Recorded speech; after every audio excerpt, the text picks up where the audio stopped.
Hello guys, and welcome to a very special episode of whatever.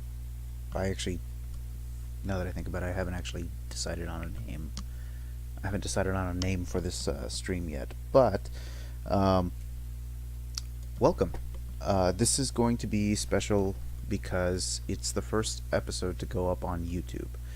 I have been streaming for about a week now, and this is the first one that I'm actually going to record and place on YouTube. So, um, yeah, let's get started. So, for those of you that are joining us for the first time, this is a stream based around a book made by Chuck Lucox. He has a website, chucklucox.com, that basically does the same thing as his book, which is Fantasy Genesis. Um, what it does is you roll some dice and you randomly generate a list of words that you use to inspire your artwork. Um, his website does the same thing, and that's what we will be using today. chucklucox.com. This is the Genesis generator. We're going to be using Humanoid. I highly recommend you give this a shot, try it out, and pick whichever one you want. But today we're going to be using Humanoid. So let's go ahead and randomly generate any one of these. Okay, so we've got our list. We've got Whale Shark, Dusky Ladybug, and so normally what I would do is I would copy and paste. I don't know if yes, I can. All right, I can copy paste. Sweet. And that's because I already have a text box prepared. Cool. And these are our words.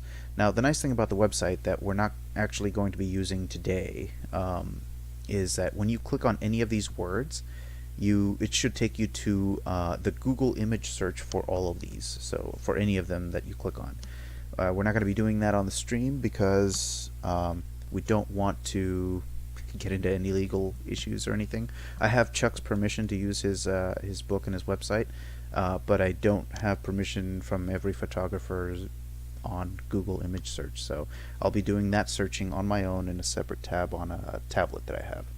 So let's get started. If any of you guys have any suggestions for what you want to see, feel free to comment in the chat. I will be keeping an eye on the chat, so just feel free to say, like, I want to see use a whale shark or use a banyan tree. I don't even know what a banyan tree is, but we'll find out today. So let's get started. Okay. To start with, I am actually curious to see what a banyan tree is, so we're going to go ahead and pick banyan tree, and let's see what else. Let's do, what is a dusky ladybug? I don't know. I guess we'll find out. Okay. Let's see.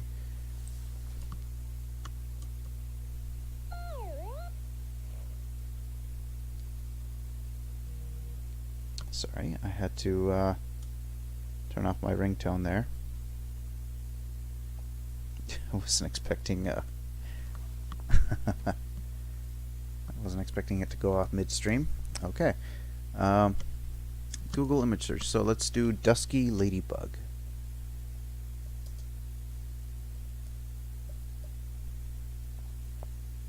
Dusky ladybug.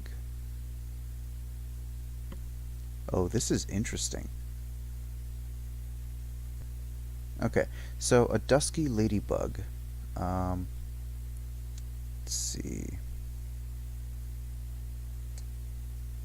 Okay, so it basically looks like a regular ladybug, kind of, but the larvae. So obviously ladybugs are, we all know them, and they have their wings and their spots, and but let's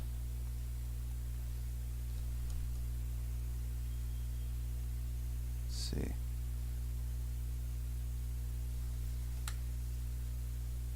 The larvae are interesting. They have like these long bodies, and they have like all these segments, these gross looking segments. Okay.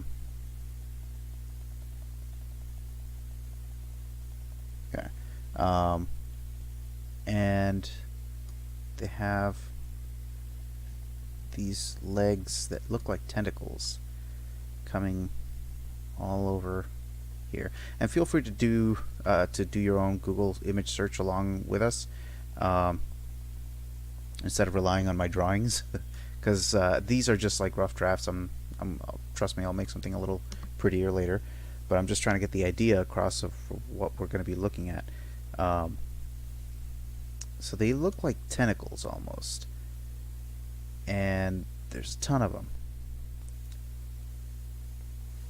Anyway, so that's what a dusky ladybug larvae looks like.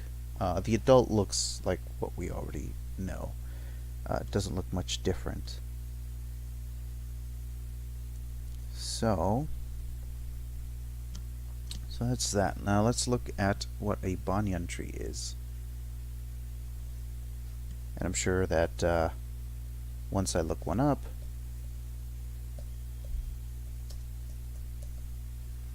I will probably know exactly what it is I'm looking at. Banyan tree.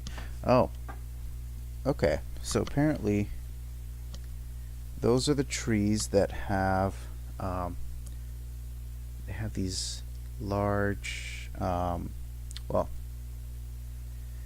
large trunks, right? And these large, very large canopies, round canopies up here.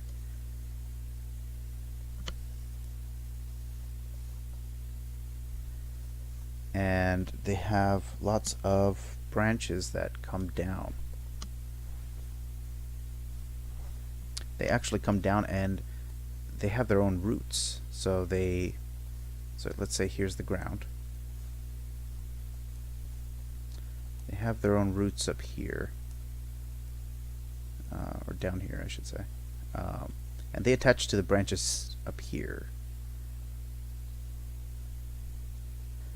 So you see this giant assortment of branches up here that come down, and they re-root themselves in the ground below. So that's what we're going to be working with today. We're going to try and combine these two, and that is the premise of our stream. For those of you that are coming in for the first time, either through on the stream or you've happened to stumble upon this on YouTube, I usually do these little rough drafts, and then afterwards I just get started combining ideas. Feel free to shout stuff out. If you are joining in from YouTube and you want to check out the stream live, I stream Monday through Thursday from 9:30 p.m. to 10:30 p.m. Pacific. I believe we're standard time right now. I don't think daylight savings has started yet. I think that's how it goes. That's how it works. So PST is what we're on right now. But yeah, Pacific. So yeah, so let's get started. Right off the bat, I'm seeing like this feels like a very ladybug type of structure already. So let's try and combine that. Actually, we've got a nice little setup going on over here. Let's go ahead and use it. We already know what we're going to be working with.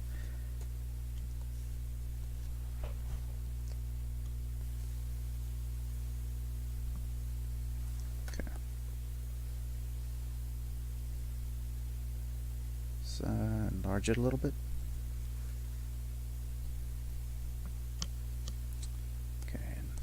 Clean up these lines because we don't want a hairy ladybug.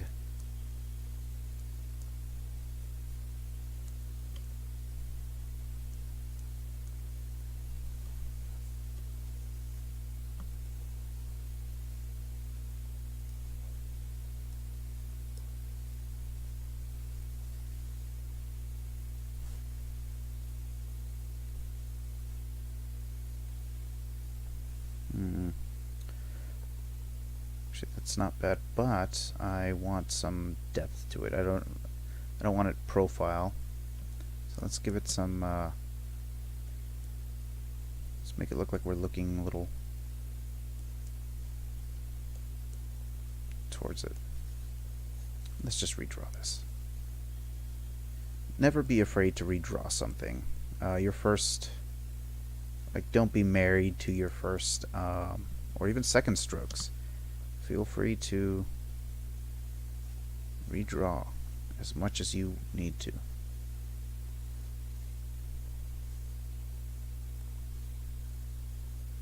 You'll often find that starting over can sometimes lead to some very great ideas. Okay. And we want to make it look like we're looking up at this. So let's look at the underside of a ladybug. What does that look like?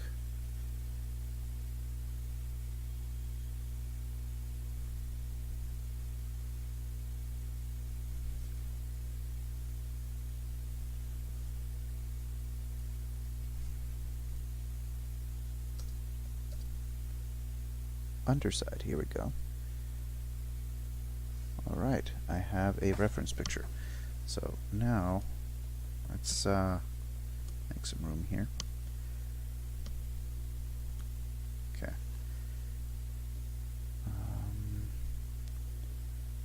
Let's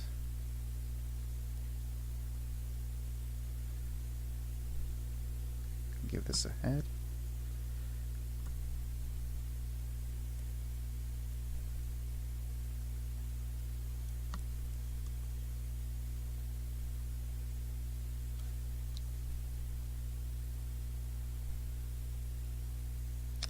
Wow, sorry, my strokes are not as accurate as they typically are.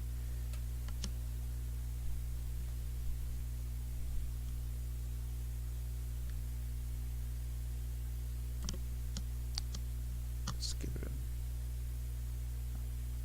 I need to get a better look at what the face is like.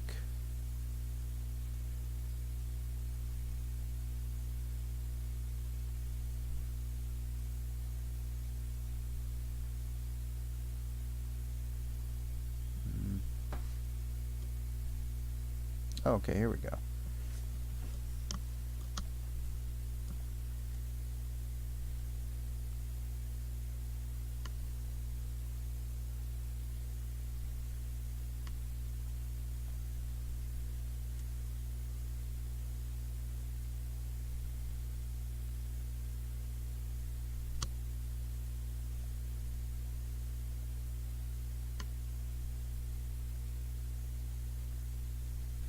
Oops. Brush is a little too big.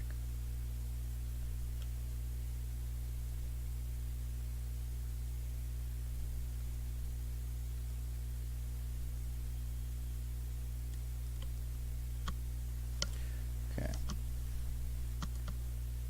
So I'm not sure if you guys have caught on yet, but I'm gonna go with the idea of making the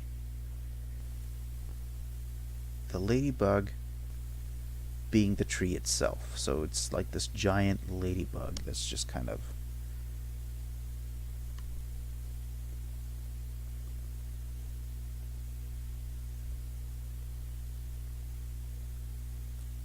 hanging there.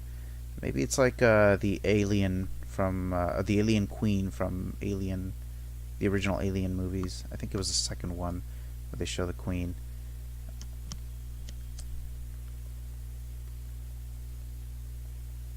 It's gonna be kind of like that, where it's just spitting out larvae.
Okay, so we have the basic structure going on. I'm not going to get too anatomically correct with this because we're supposed to be making things that don't exist, so giant ladybugs, yeah, they don't exist, but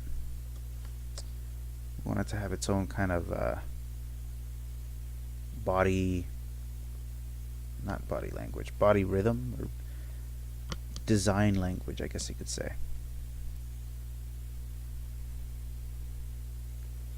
Okay.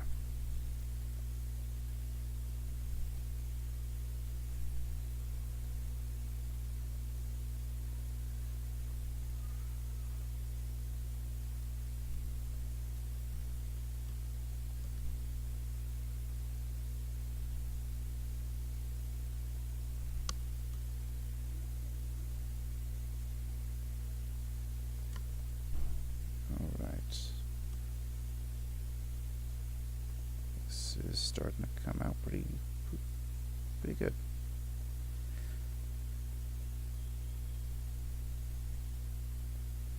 One thing I've discovered since I've started streaming is that I actually seem to really like drawing insects. I find it fascinating, and I don't know why.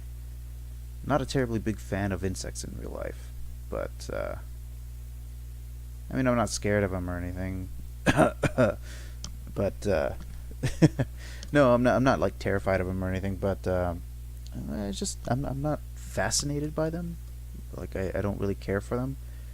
But for some reason, when it comes to drawing them, or when it comes to the stream, I find myself choosing insects more often than not. I think that comes from just being able to lose myself in drawing the segments. And yes, I know I'm streaming and whatnot, but I find drawing to be quite relaxing, and that's one of the reasons that I like streaming. I like streaming. I like drawing and painting. It's because I find it relaxing. I find myself able to. I find that I can lose myself and just relax. So if you're an aspiring artist, know that it's not a very lucrative profession. And well, it can be, but it's not always. If you want it to be lucrative, you've got to work hard at it. You've got to put in the time and effort. Otherwise, the stereotype for the starving artist is a thing for a reason. It's a very good reason. It's not the most lucrative of professions. But do what you love. Don't let that stop you. If you love to draw, if you love to make stuff, do it.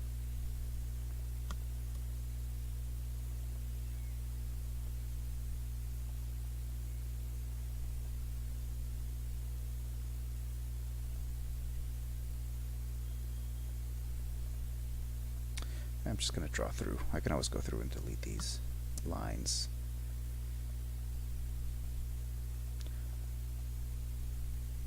Drawing 101. Always draw through. I know better. I should have been doing it from the start.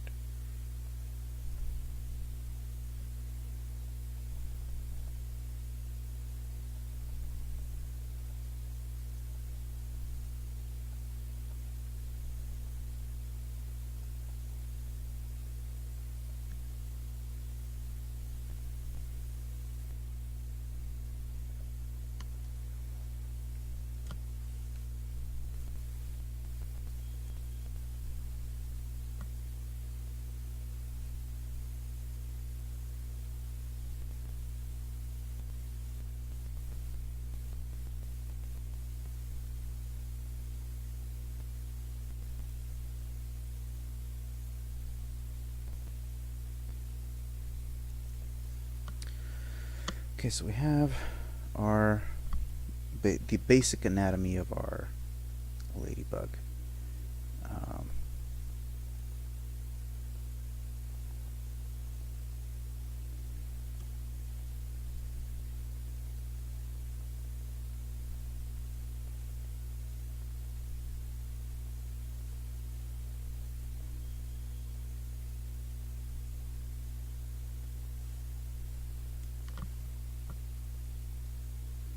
But so far, it's not that interesting. It's very close to what an actual ladybug looks like.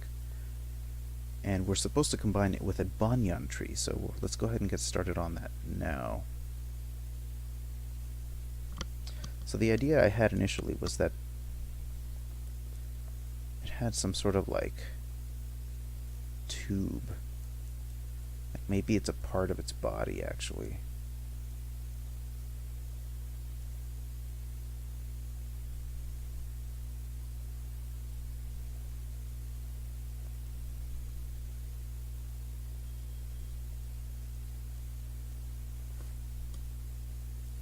Just a very organic kind of shape back here.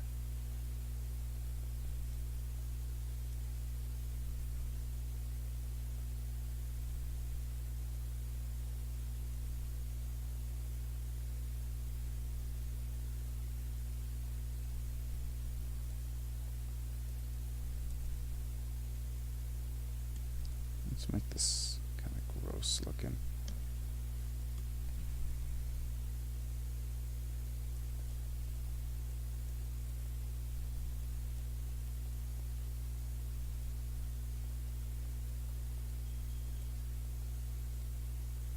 Make it almost veiny. Because these are supposed to be roots, right? At least that's the thought I had.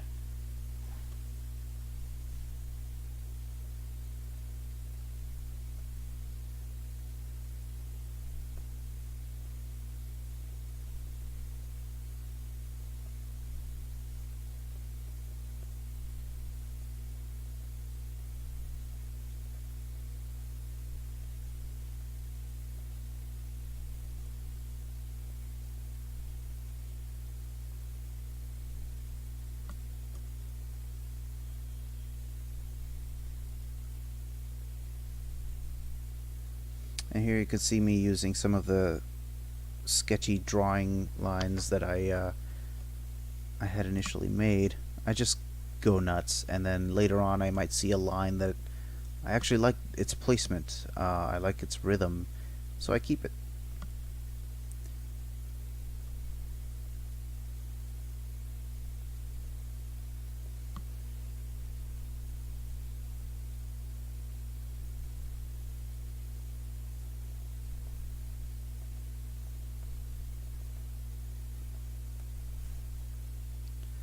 Okay.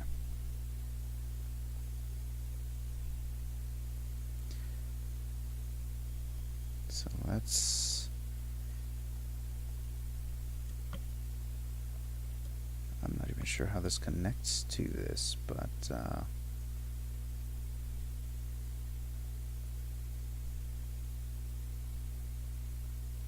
let's do something just to show that it's connected to it. It's not just sitting on top of some gross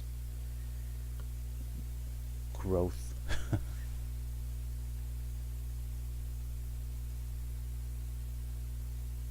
One second.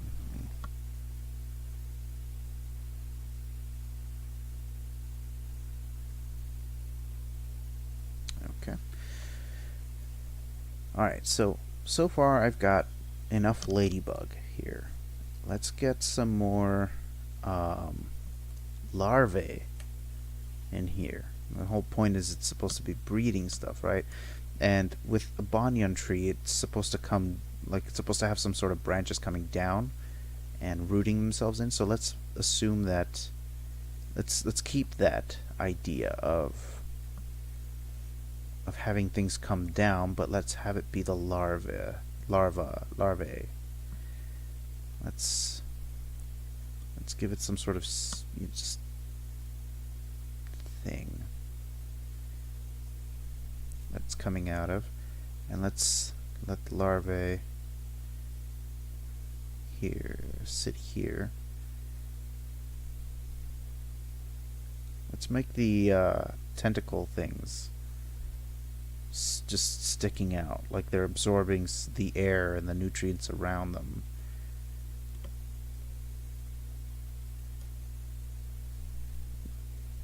There we go. and they're kind of rooted in the ground.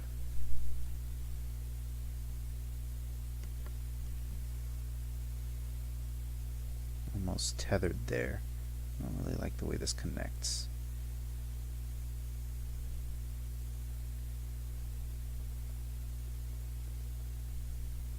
Okay. Let's add another one back here.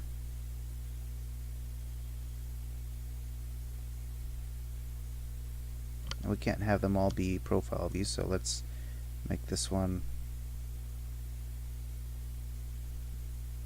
just chilling here. And we can't see the tentacles in the back.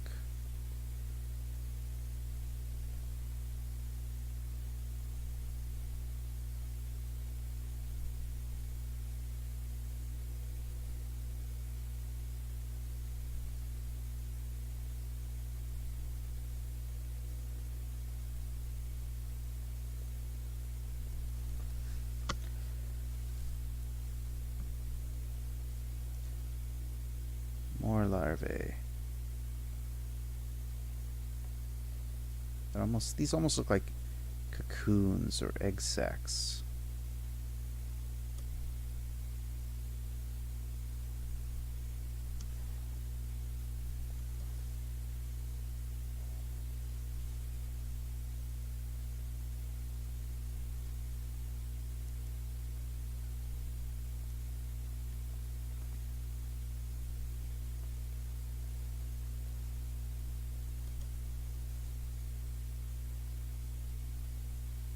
This one looks almost complete already, so let's just add the tentacles.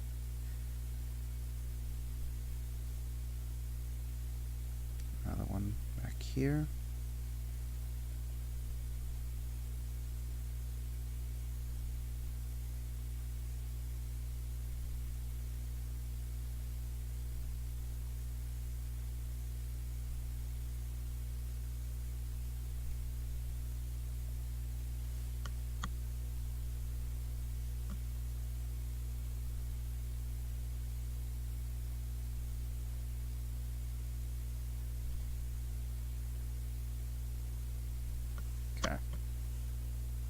Alright, and we have our gross looking Banyan ladybug thing.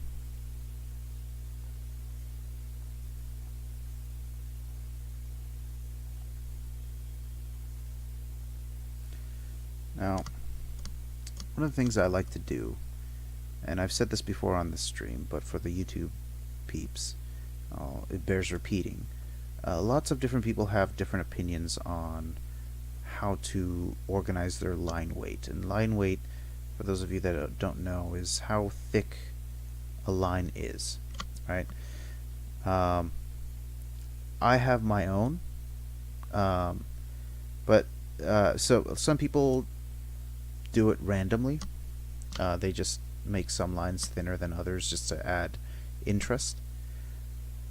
Others will outline the outside of their figure to make it pop from the background, and that's cool too. I've seen that style a lot actually in video games and modern media, so it is a very viable way of adding depth to your drawings and altering line weight. But the way I like to organize my line weight, and this is something I learned from a professor when I was in college, is to organize my line weight based on what is in front. So right here, this leg is clearly in front of the leg in the background, so let's make that line thicker. And this will make it seem so that this will make this leg feel closer compared to everything else that we have in our image. This knee right here, this joint, closer.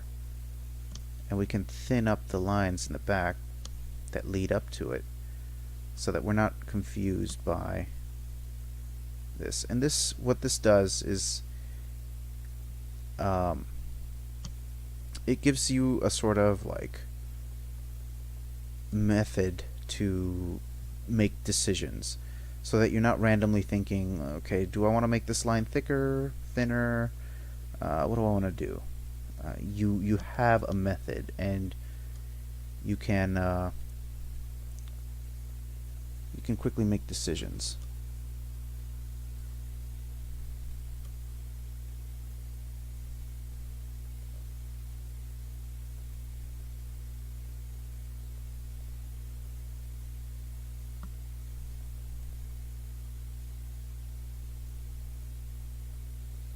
So like right here, this is getting confusing because some of the lines in the back are...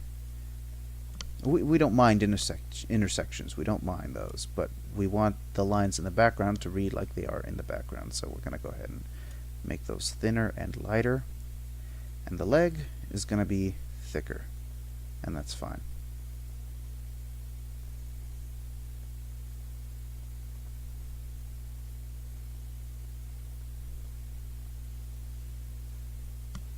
Same thing up here. This leg is going to be thicker, and we can actually increase our brush size for this to make this easier.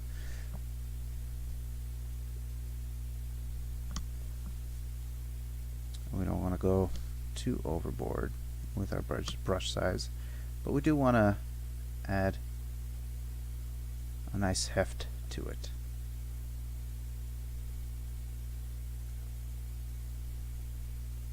So anything in front, it's a nice thick border. Anything back, you can go ahead and redraw to make it thinner. And as I said in the beginning, don't be afraid of erasing lines and starting over. It's not a bad thing.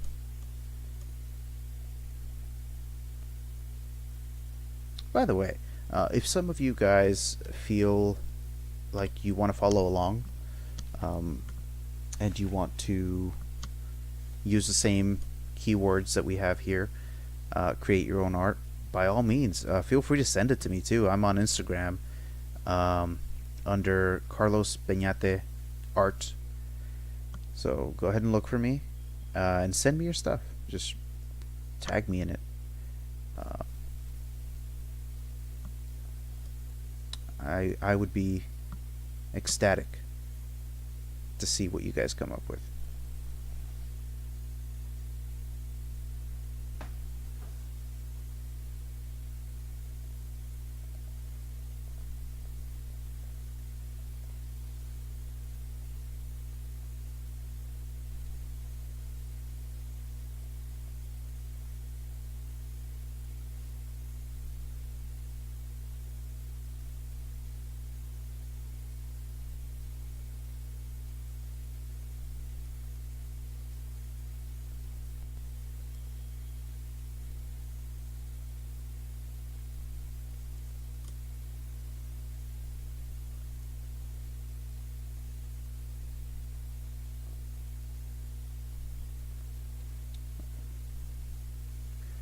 Let's go ahead and darken up the eyes here.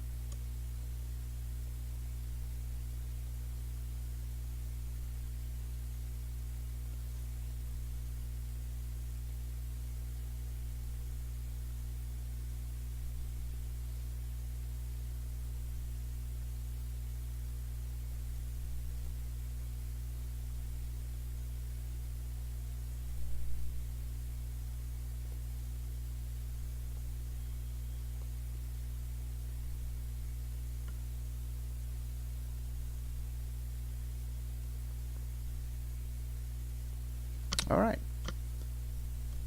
I think we're good for this. Let's go ahead and move on to something a little less gross, shall we?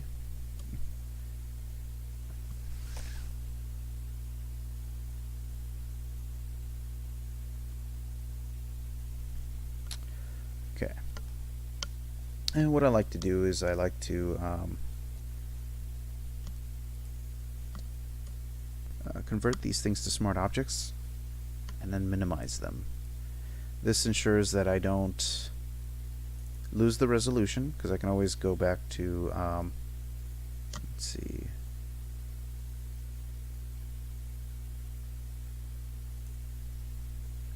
Here. Let's see. 100%. And it brings it back up to the original resolution without any problem or any loss. So I can minimize it as much as I want to, and move it out of the way. Save some valuable screen canvas real estate. Alright, let's move on to our next one. Anybody have any suggestions for what you want to see? Chat is kind of quiet, so I'm gonna go ahead and pick some stuff. If you feel free to jump in and shoot some ideas out. Let's see. We want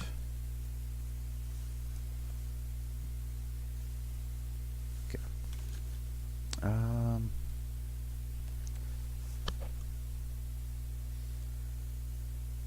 Victorn Botanical Garden. Is that Victorn?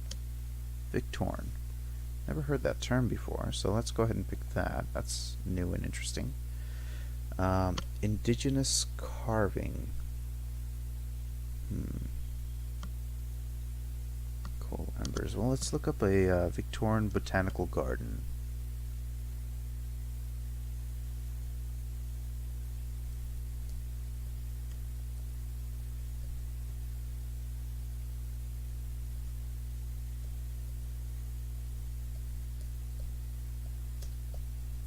Feel free to Google image search along with me too, so you can see what I'm looking at. Victorn. It's showing me results for Victorian Botanical Garden, which is interesting to look at in and of itself. But let's see what Victorn. Victorn Botanical Gardens. This is very specific. I think this is an actual location. Let's see. Let's go to all instead of images.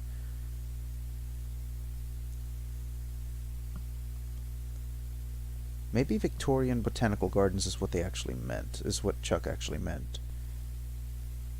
I want to say that's probably it. Victorian Botanical Garden. Let's take a look at that, since that looks pretty neat. It's like we're looking, well, for those of you following along, we're looking at a greenhouse of sorts. There's also outdoor ones. It's pretty neat.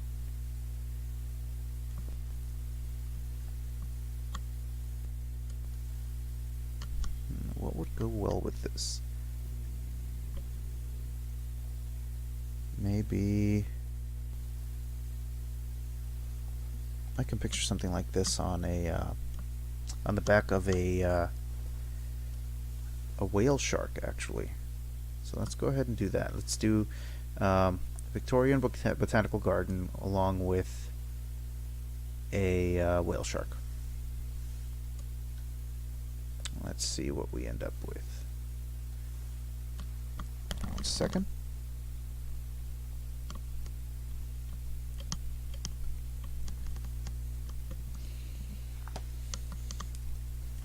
Okay. Let's do this. Let's look up a whale shark too, because I haven't seen one in a good minute. I don't think I've ever seen a real whale shark. Just pictures and videos of them.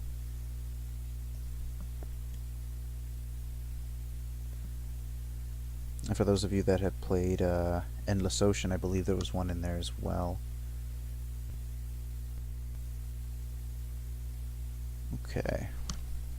This looks pretty neat. Let's go ahead and... So, just like typical sharks. It has the fin up here. I don't know enough about fish and shark anatomy, so I'm going to shut up and just draw. You might want to look at some of these terms up yourself if you really want to know what these are called. But yeah.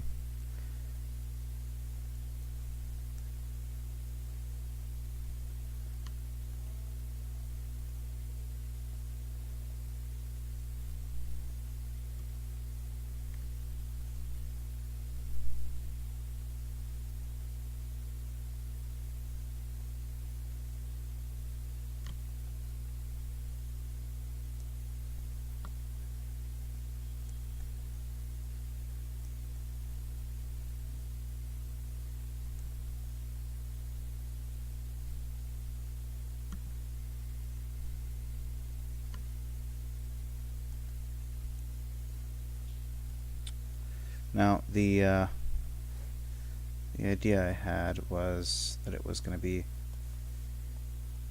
going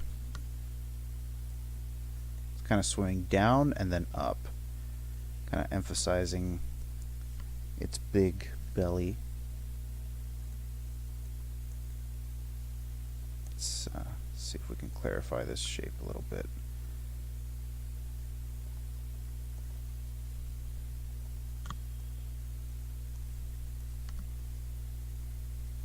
It's actually got kind of an interesting nose too. I don't even know if that's its nose.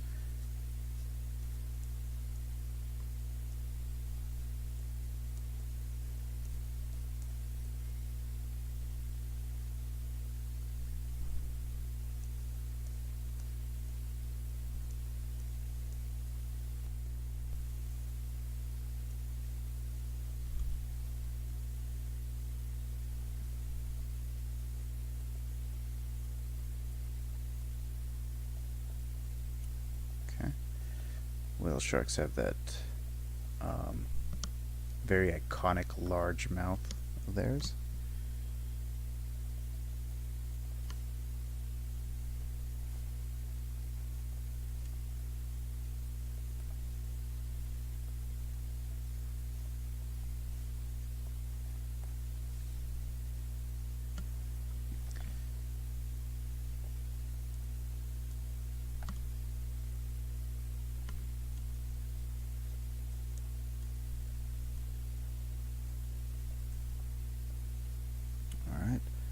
And they have their eyes placed back here somewhere.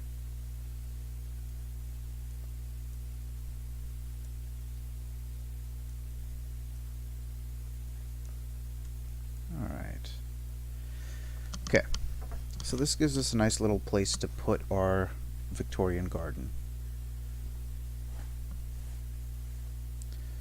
If I'm looking, depending on which one I'm looking at, there's different styles of it. I see one it's very like,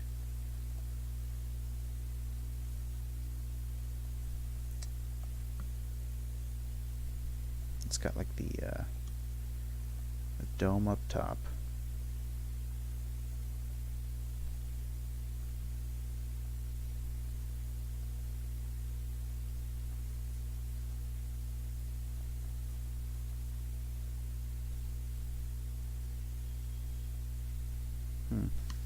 Actually, because we're going to be moving this around, resizing it, and just redrawing, this would be one of those times where it would be best to use a new layer.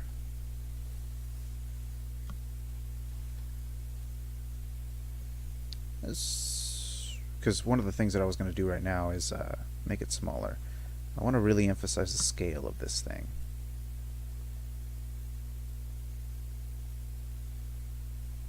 Like, this is not going to be a small whale shark. This is going to be pretty big.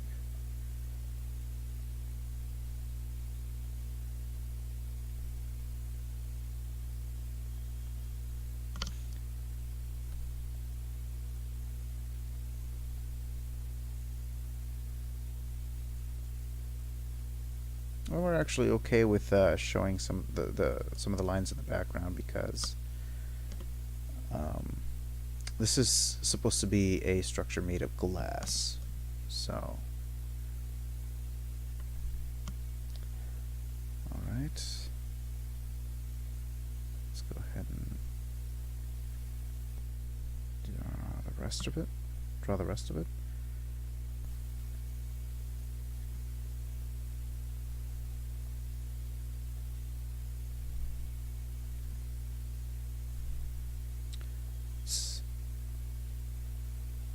I'm not seeing this in the image search. This is some, at this point I'm making stuff up now, so those are for, if we have any architects viewing this, please forgive. I am entirely uneducated in architecture, so I don't know if this would even stand.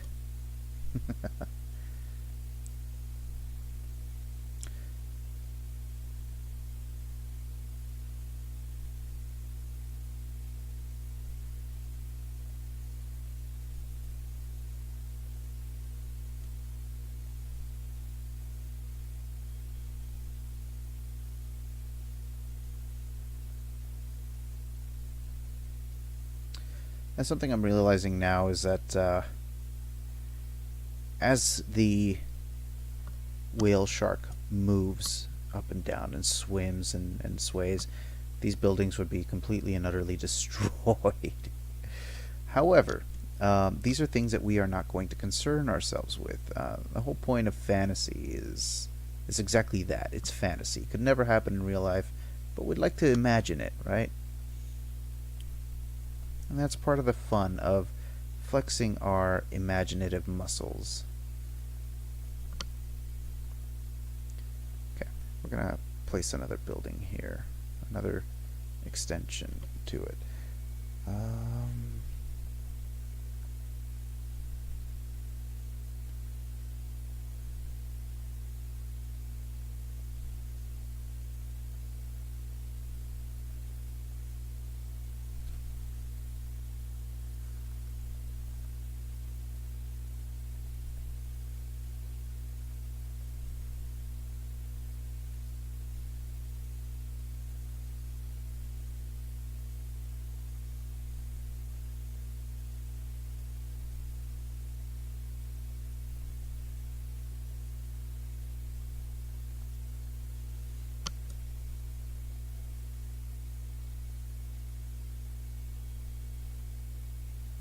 We can have another one back here between its fins.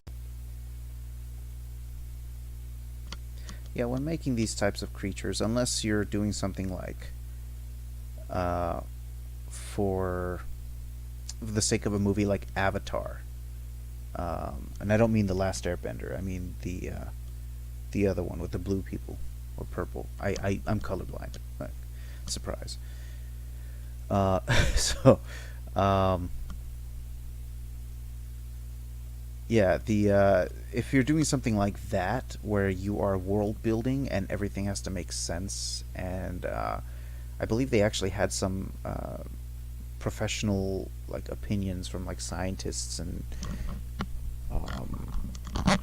biologists saying like, well, evolutionarily speaking, this would not have happened, or this is what would happen if you were to have life exist on a planet like this, and this is what the culture would be like for the indigenous people there. And, unless you're working on a movie like that with like, you know, and you actually have the professional opinion of scientists and whatnot. If you're not doing that, don't really bother with the details. They don't. Just have fun with it.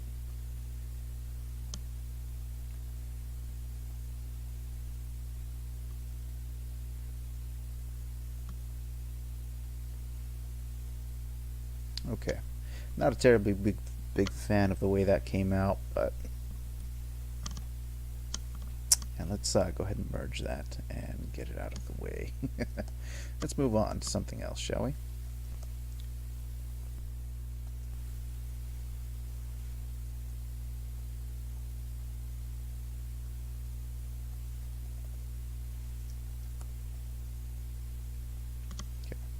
I didn't want to shrink that one too much, so I didn't actually turn it into a smart object. Otherwise, it would have been important to do so. Alright.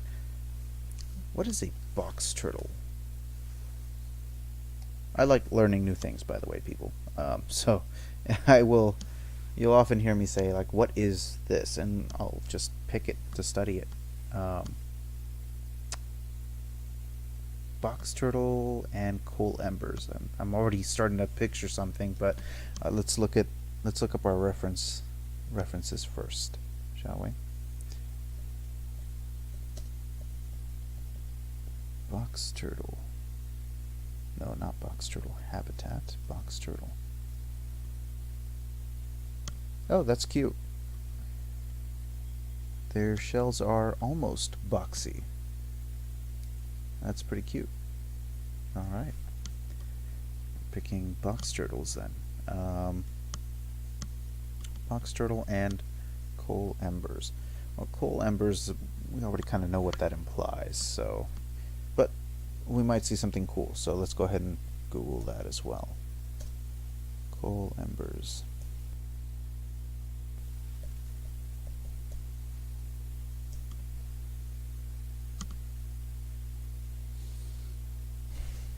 Yep, that's pretty much what I thought it would be. So let's go back to the box turtle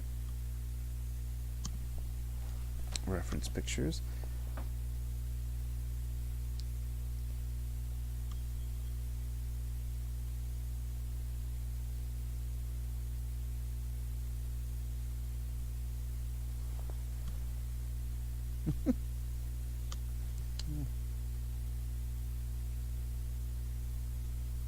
Alright, I like this one.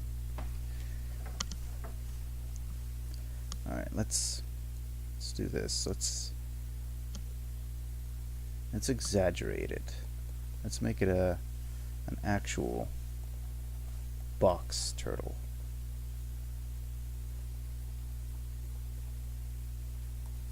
Well, let's use perspective, shall we? Because I know I haven't been.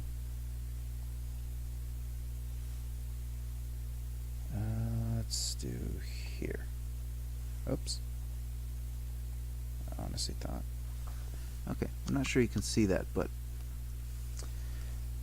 our line is right there. Okay. Here to here.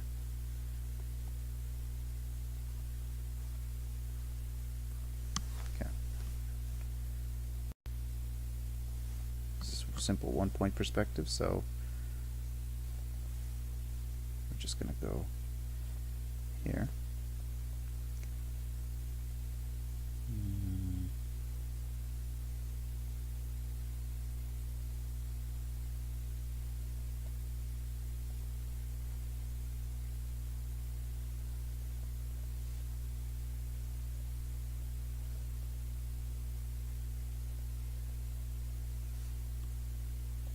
Alright, let's get rid of our guidelines now.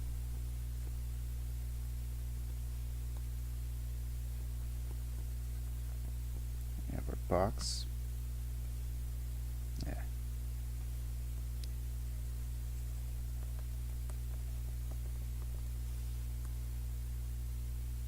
Alright.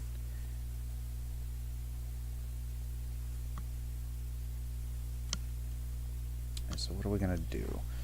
We have our, so I'm looking at the shell. The shell is like here.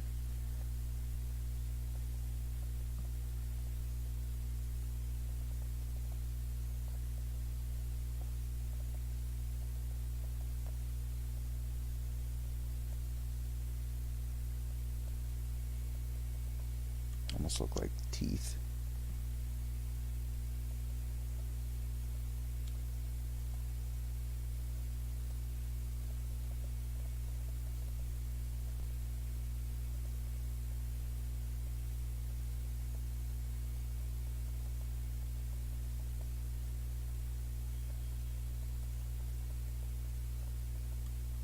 Anyway, you may sometimes notice that I will avoid hitting the undo button. I'd rather just erase. Don't get me wrong, undo is very, very useful, and I will frequently use it. But sometimes I like to just erase and just redraw my strokes. As I said in the beginning, don't be afraid of redrawing. Redrawing is important. One, it's more practice for you. This is actually important for aspiring artists, but also important for established artists as well. Redraw, redraw, redraw. Don't be afraid of it. As a very famous and dearly beloved painter used to say, there's no such thing as a mistake. It's just a happy accident. Just go with it. Love it. Work with it. Make it a part of your painting. No such thing as doing it the wrong way. Not when it comes to painting, at least. You can definitely do your taxes wrong.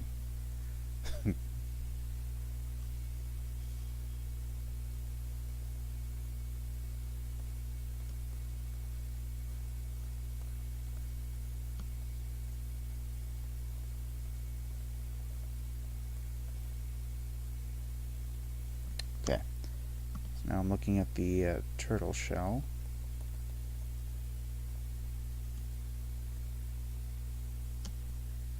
Trying to make some sense of how I want this to show up.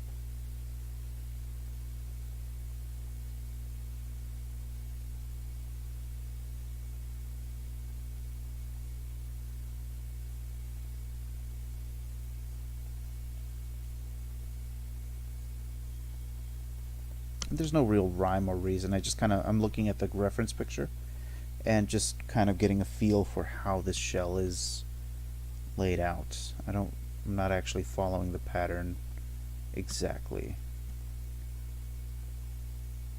It's like I said, unless we're doing a study of this creature and trying to get it exactly, there's no sense in doing that. You're going to want to just do your own thing.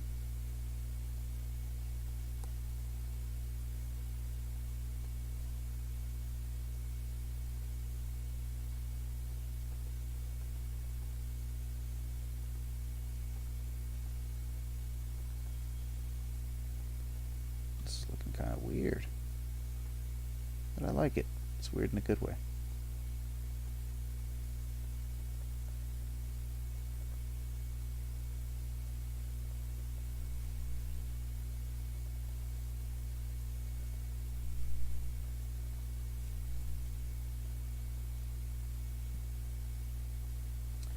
Alright, time to bring the coal embers part. Well, actually, no. Let's draw the rest of the turtle first. Let's see. The reference picture I'm using is actually kind of nice. Let's see.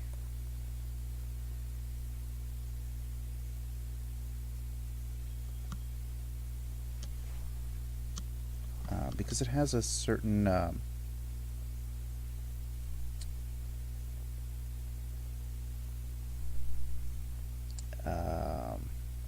what's the word?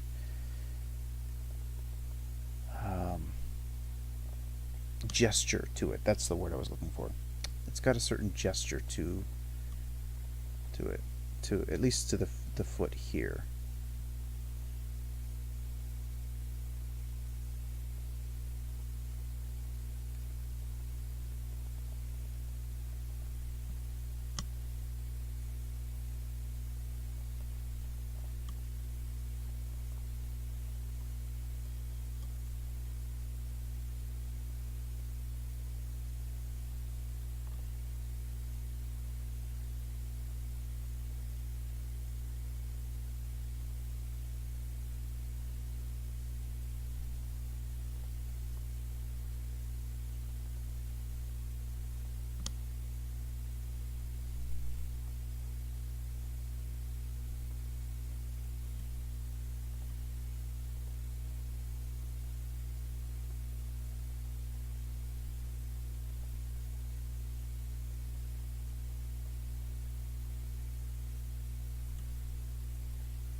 Hmm.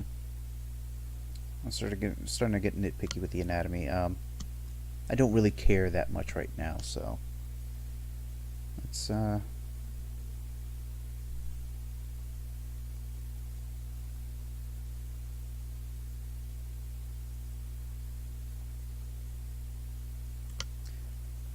just using some of these lines now to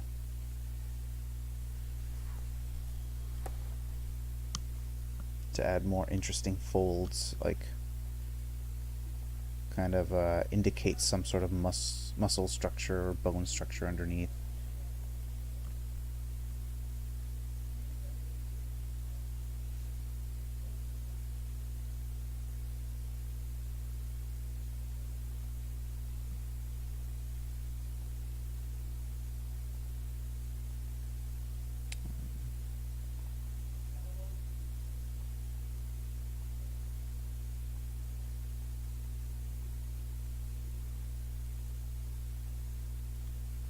All right.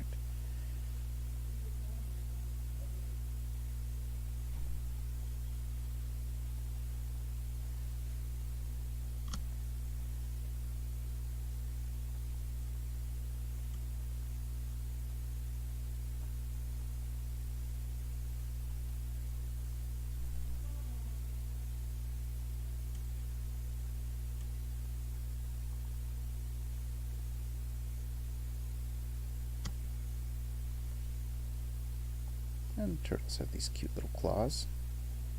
There.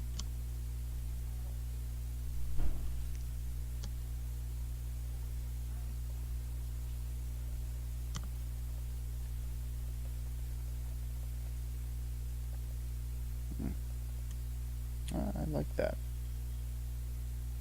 I like the way this came out.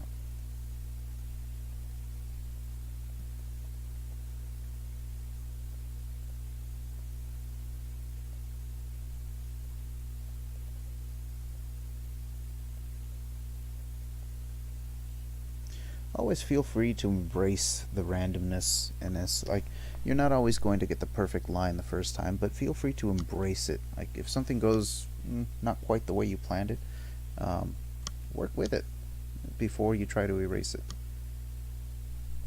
If it doesn't work out, it doesn't work out.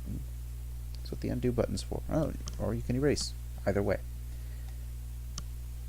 And that kind of gives me an idea for what to do with this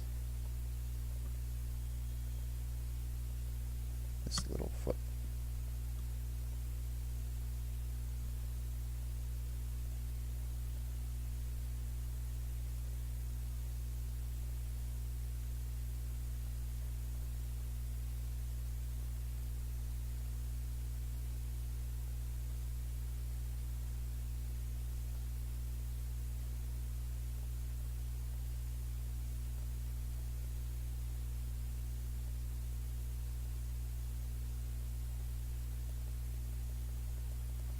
Another thing I like to do with my line weight is I like to add thicker strokes to the bottom of things that I want to look heavy.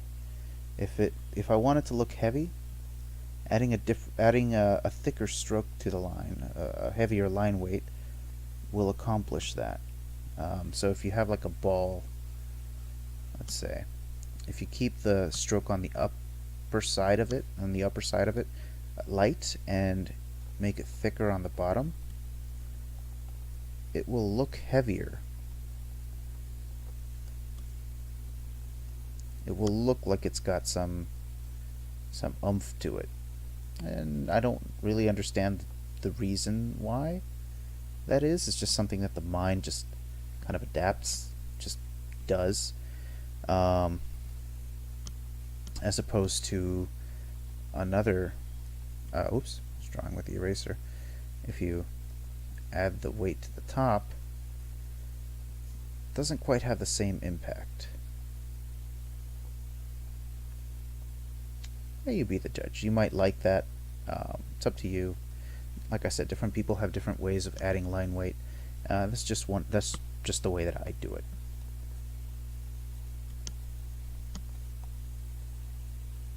And it's important to develop your own habits and your own sense of doing things, because that's how you develop your own style.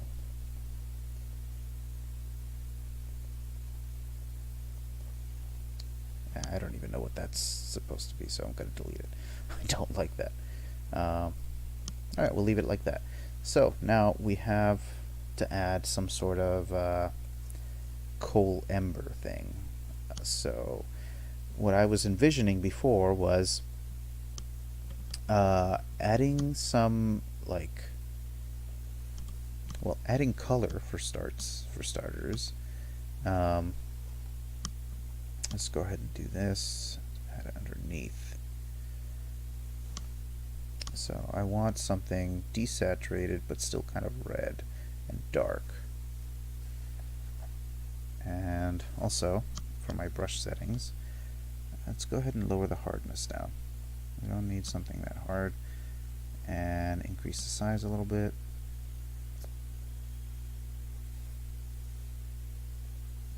That's fine. Spacing, we want a little further down. Spacing, I prefer it all the way down to the bottom, but it also affects performance, so you want to be careful with it. I want something darker than that.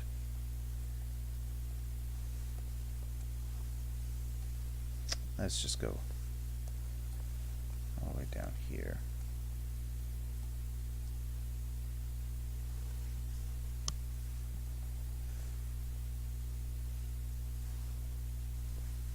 Yeah. Okay. Let's go back to our channels.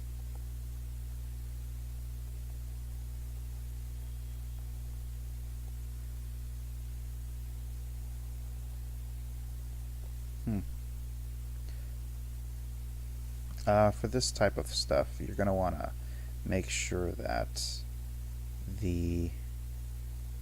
Oh, actually, here's a better way to doing things. To kind of produce that hot coal effect, let's go here, brighten it up. Let's add it here.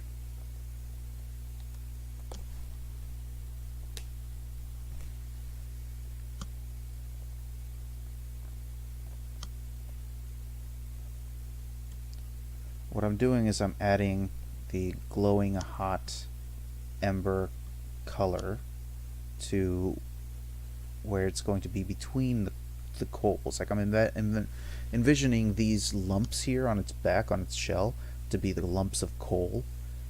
And between the two, it's like in the center, it's still really, really hot. So the embers are, I mean, the coals are glowing. They're yeah, well, exactly that. They're glowing. So we want that first. And then we're going to want to come in with, oh, oops. Let's set up, let's remove shape dynamics because that's kind of messing with our stuff right now.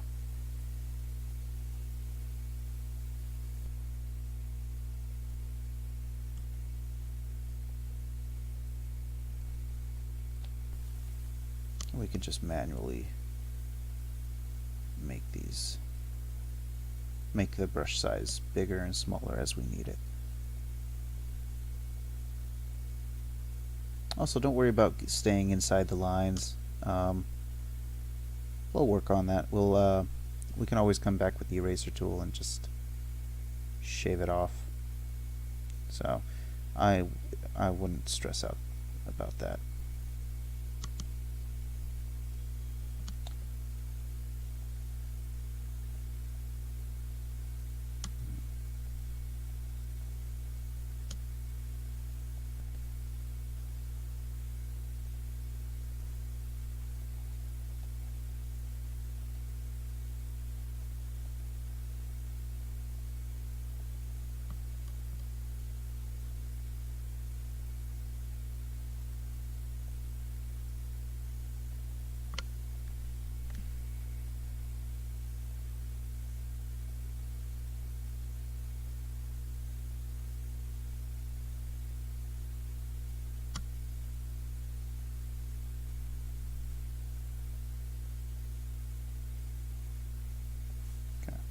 And I like to keep the darker values on the outside to do two things. One, to show that the heat is coming from the inside. Kind of helps with that illusion. And two, because it helps with readability. I don't want the light, I don't want anything even like remotely close to the background. And that's one of the hard parts about drawing on white backgrounds or painting on white backgrounds. Like illustrations that have white backgrounds are actually harder to make, in my opinion. And I learned this from a fellow artist, and she actually, I showed her one of my illustrations one time and asked for some feedback, and she came back with that my values were some of the values inside of my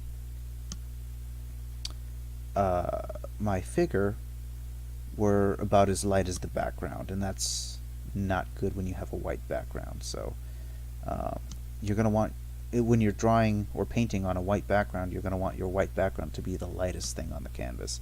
Everything else has to be darker, and that's what makes it read well. It makes it read better, at least. It was actually really good advice, and I was very grateful, and I actually put it to practice the next time I did an illustration. I came back and I asked her for some more feedback, and the results were good. I still got I still had a lot to work on, but at least it wasn't the same thing again. So it's good. It shows I'm learning from my past mistakes. So.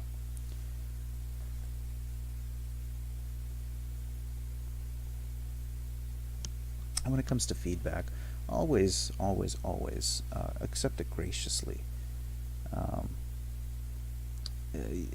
it's sometimes very easy to want to try and defend your piece and say like, well, this is why I did things this way.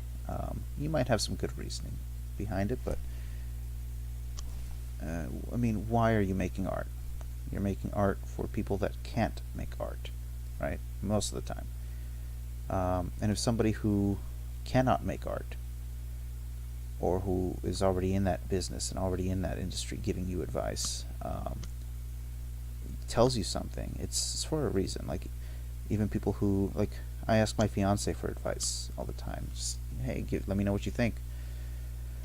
And she's not an artist, but if she finds something odd looking about a piece that I made, chances are somebody who is an artist would probably find the same thing wrong with it. It just feels weird. They might not know why it feels weird, why it looks weird to them, but it is, and that's all that matters. It's your job to figure out why.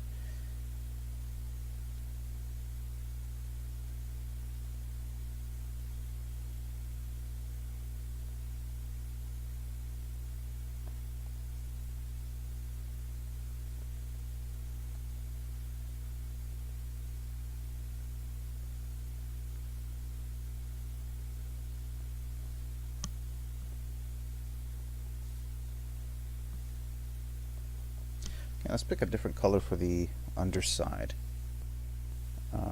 Actually, let's fill in some of these. Right here.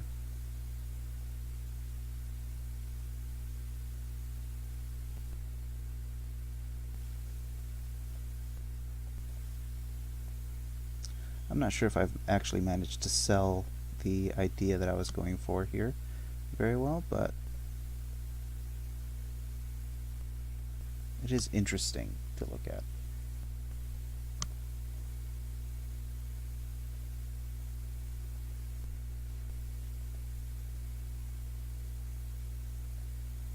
If you want to get more complex with it, you can start studying subsurface scattering and start figuring out how exactly this the glowing parts are affecting the parts around it and the parts on top of it. But that gets really complicated really quickly. Anyway, what color do we want the underside to be? Right now we're over here, so let's go ahead and pick something right around here. Desaturate it a little bit, lighten it up, darken it a little more, something like that. That ought to go well.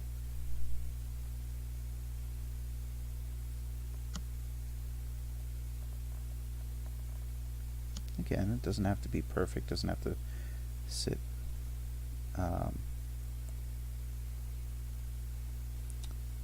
exactly within the lines, but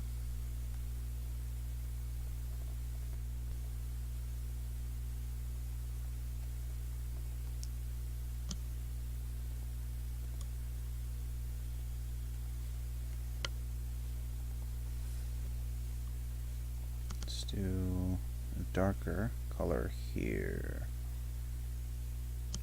And for the astute people out there watching right now, you may have noticed that I mentioned I am colorblind. And so how I pick my colors is actually very interesting. I go based off of what I know.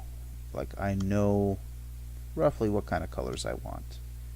I also know roughly what colors are around here on the color wheel. And if all else fails, I have this to fall back on. I have my swatches conveniently labeled, and that's what I fall back on. So yes, I'm colorblind, but if you're colorblind like me, don't let that stop you. You can do whatever you want. You can still be an artist even if you are colorblind. There are tubes of paint that are properly labeled that you can use.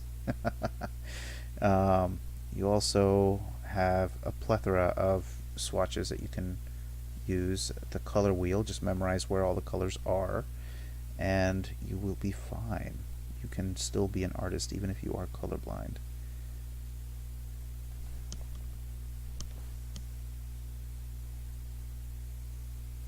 And just understand basic color theory too.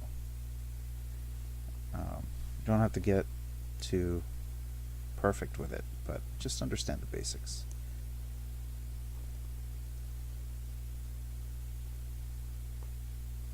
And again, it depends on what you're doing. If you're studying this to be a professional artist, then and you're colorblind, then yeah, you're going to want more than just the basics of color theory. You're going to want to really study that, because you are colorblind. It is still possible, but it just means you're going to have to work that much harder to memorize it.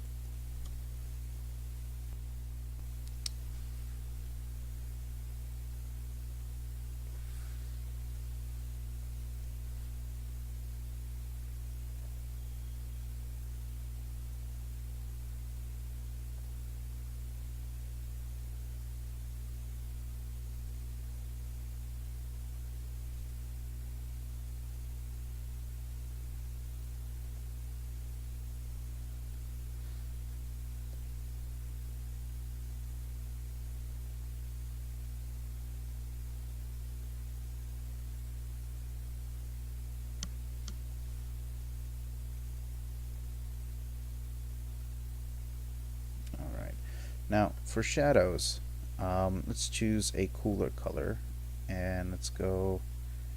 Actually, that's quite nice. Let's see how that looks. Cool. I like it.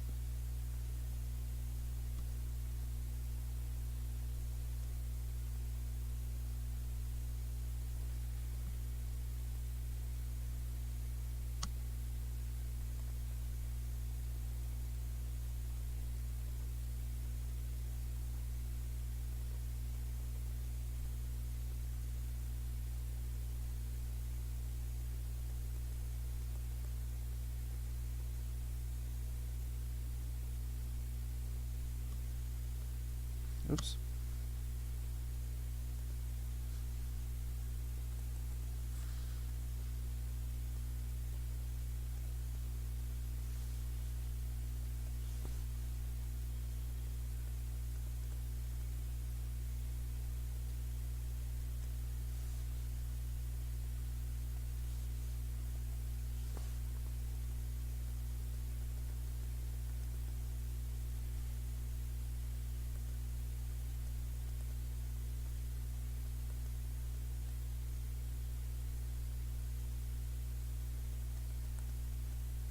just adding some texture to this neck.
We can actually use the same color here because we have oops, we have our transfer set up with pen pressure, so the opacity goes in and out based on how hard I press. So I can use still the same shade and not get as intense a color here. But we do want shading on the underside as well.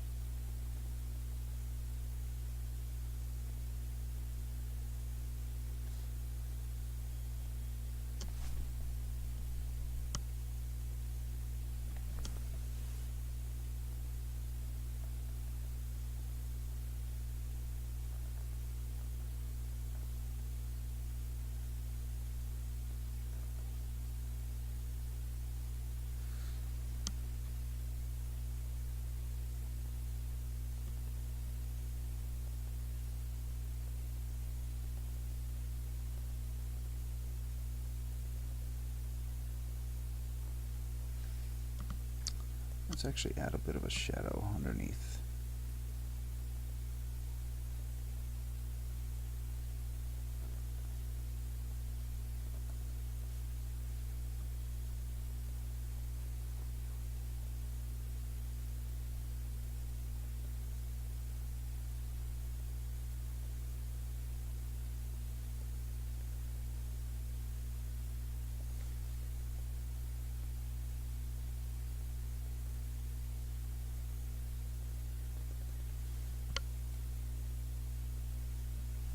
Alright, I just looked at the time. We are actually half an hour over almost.